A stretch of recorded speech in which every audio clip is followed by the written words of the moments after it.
चलते हैं अगली खबर की ओर। उधमसिंह नगर के गढ़ी नेगी में हुए नगर पंचायत चुनाव में निर्दलीय प्रत्याशी अभिषेक सुखेजा ने अपने निकटतम प्रतिद्वंदी बीजेपी उम्मीदवार सचिन बाटला को 94 वोटों से हराकर शानदार जीत दर्ज की। उन्होंने कहा कि मुझे अपने क्षेत्र की जनता पर पूरा भरोसा था, पूरा विश्वास था और उनके आशीर्वाद से यह जीत उन्हें मिली है। उन्होंने अपनी जीत का श्रेय गढ़ी नेगी जनता एवं चुनाव प्रचार के दौरान साथ देने वाले अपने सभी इष्ट मित्रों को दिया है। उन्होंने इस अवसर पर अपने सभी साथी और गढ़ी नेगी की जनता को अपनी जीत के लिए धन्यवाद किया। आपको बता दें कि गढ़ी नेगी क्षेत्र में अभी हाल ही में नगर पंचायत का दर्जा दिया गया है, जिसमें पहली बार हुए चुनाव में 7 मेंबर्स के साथ अभिषेक सुखेजा ने नगर पंचायत अध्यक्ष के पद पर कब्जा किया। आपको बता दें कि चुनाव के दौरान गढ़ी नेगी नगर पंचायत के अध्यक्ष की सीट एक हॉट सीट बन चुकी थी, क्योंकि निर्दलीय प्रत्याशी अभिषेक सुखेजा के प्रतिद्वंदी सचिन बाटला भारतीय जनता पार्टी के उम्मीदवार थे, जिनको जिताने के लिए बीजेपी के दिग्गज नेताओं ने अपनी पूरी ताकत झोंक दी। लेकिन अफसोस, इतना सब कुछ करने के बावजूद भी सचिन बाटला अपनी सीट नहीं बचा पाए। सचिन बाटला चुनाव प्रचार से नाखुश होते हुए दोबारा मतगणना कराने का अनुरोध किया, जिसमें दोबारा मतगणना की गई, लेकिन इसके बावजूद भी अभिषेक सुखेजा को ही विजेता घोषित किया गया। इस पर सचिन बाटला ने अपनी हार को स्वीकार करते हुए कहा कि चुनाव सभी लड़ते हैं, जीतता कोई एक ही है। उन्होंने अभिषेक सुखेजा को उनकी जीत की बधाई दी और शुभकामनाएं भी दी। उन्होंने गढ़ी नेगी की जनता को भी धन्यवाद किया कि उन्होंने उनका साथ दिया। इस अवसर पर जसपुर विधायक आदेश चौहान और वरिष्ठ कांग्रेस नेता संदीप सहगल मतगणना स्थल पर पहुंचे और अभिषेक सुखेजा को उनकी जीत की बधाई दी और फूलमाला बनाकर उनका स्वागत किया।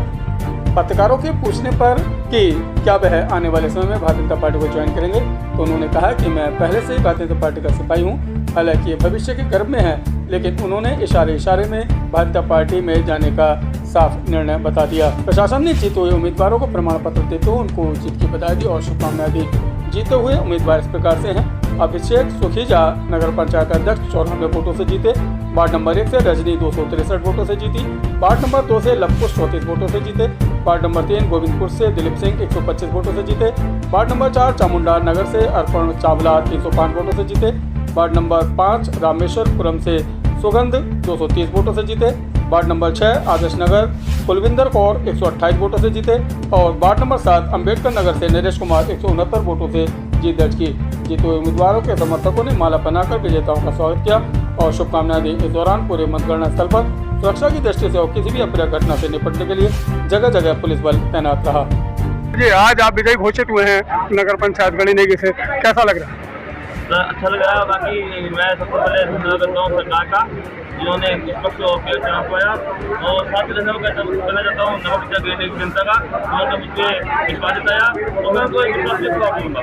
आपका पहले से प्लान था, बहुत पहले से तैयारियां चल रही थी इस चुनाव के लिए? जी सर, चुनाव से हम 2 साल से तय कर रहे थे और जनता के बीच जाए थे, जनता कर रहे थे, तो उसका आज परिणाम यह है कि आज हम जीतेंगे। ऐसा अंदेशा जताया जा रहा था कि प्रशासन और वो सारी चीजें कहीं ना कहीं आपके चुनाव को प्रभावित ना कर दे। क्या सर? ऐसा कुछ हुआ सर, सबका सहयोग था, सब प्रशासन ने भी, शासन ने भी बहुत एकदम फेक जुड़ा पाया है, यहाँ कोई पक्षपात नहीं हुआ। अपने विजय होने पर गढ़ी नेगी की जनता के लिए क्या कहना चाहेंगे? जनता का बहुत नए दिल से आभार करता हूँ और ये जीत वही नहीं है, ये जीत नगर पंचायत गढ़ी नेगी जनता की है। सर, गढ़ी नेगी नगर पंचायत में विजेता घोषित हुए अभिषेक। देखिए, गढ़ी नेगी में प्रथम बार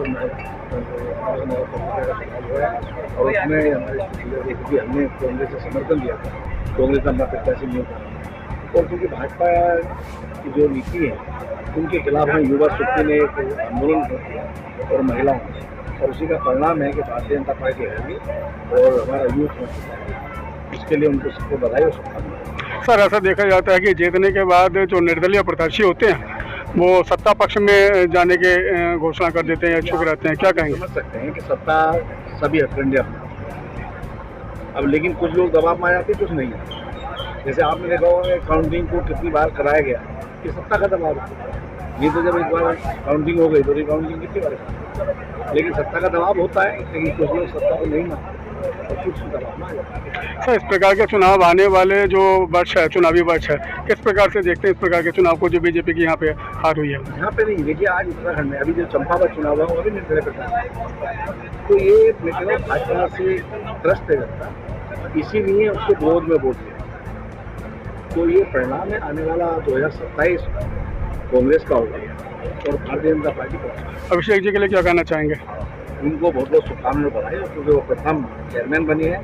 मैं कहता हूँ कि मिलकर विकास की बात सोचेंगे और गरीब निगम को एक अच्छा नेतृत्व मिले और उसको विकास हो, ये हमारी उनको शुभकामनाएं। Thank you.